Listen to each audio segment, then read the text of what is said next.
start with you on your back. Go ahead, on your back, pay attention. You're in Dr. Zev's house now. That's it.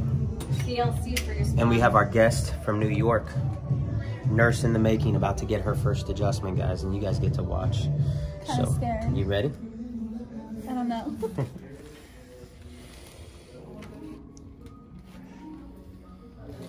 I'm going to start at the very top just because of what we talked about in terms of anxiousness, anxiety, things of that nature, and then we'll go from there.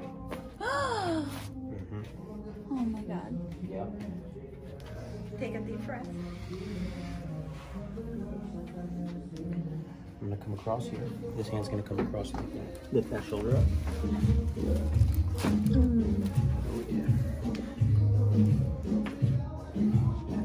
You want me to make some nutritional recommendations for you? Sure.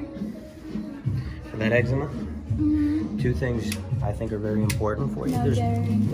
No, I'm not even talking from a food standpoint. I'm just saying from a supplement standpoint that I think you should be running. That what? I didn't hear you. That you should be running on a regular basis. Face me. All the way on your side. You should test your vitamin D, see where it's at. Okay? Vitamin D is very important for immune function. Big activator of that. And things like eczema fall into a category where your immune system plays a role because it's inflammatory, right? And the immune system regulates inflammation and those things. So they can see first to see where your baseline vitamin D is at, and then second, if it's low, start to run it at a higher level. Help your body out. Other thing I'd recommend is omega-3s. Wow. Other side. Exactly what I needed. When people have eczema, they tend to have an imbalance in their fatty acid profiles.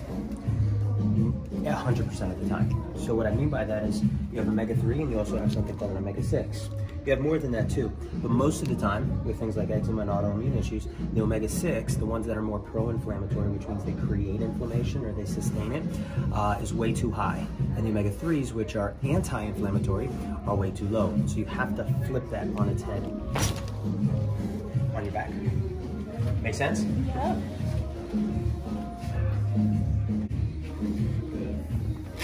How you doing here? Doing good? Yep. What's running through your mind right now? I'm curious. I know you're an anxious person, so talk to me. Feeling relaxed? Stressed? Stressed, kind of, stressed? Yeah. Don't know what's happening next? Nope. Has she watched one of my videos before? So she already knows what's about to happen. I have short-term memory loss. Oh, okay, so Dory. Alright. Teeth together? Ooh. My lower back crack, too. Ooh. Ooh. Ooh. Alright, now turn over on your stomach for me. She's got a game face on, huh? Yeah, she's like all serious. She's all serious, right? She went from talking trash, that camera gets on, she's in professional mode. And I'm putting that on the video. We're not editing that out. Alright, so look, real talk now, what I'm gonna do is, because we talked about the dowager's hump. Dowager's hump, guys, we weren't in here for that, but that's when we get that rounding on that upper back. It's common in women, but men can also get it. It's when the spine starts to drop so much and it loses that natural shape or that form that the body starts to lay down new tissue on top, and that's that rounding.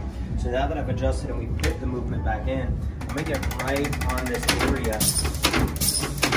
I'm gonna put some motion into that guy. And then what we're gonna do is I'm gonna bring this all the way up and down. Now look all the way up. Me? Yep, look all the way up. You're gonna feel me by looking up. That allows me to kind of get in a little bit deeper right there and put that motion in. Good, now back down. Excellent. Now I feel me walk down here. Perfect. Come on up. You're all set? Wow. I feel like a brand new person. Oh, look at that. Yeah.